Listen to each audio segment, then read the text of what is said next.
Bir tek seni seveni severem, severem ya Resulallah. Bir tek sen deyeni ederem, ederem ya Resulallah.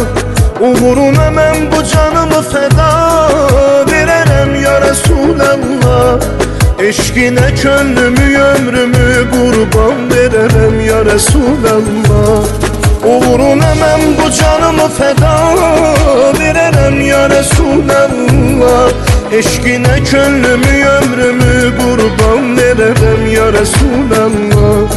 Eşkine gönlümü ömrümü kurban vererem ya Resulallah. Severem seni daima kalbimden severem ya Resulallah. Her zaman severem seni daima kalbimden ya Resulallah. Bir tek seni seveni sever.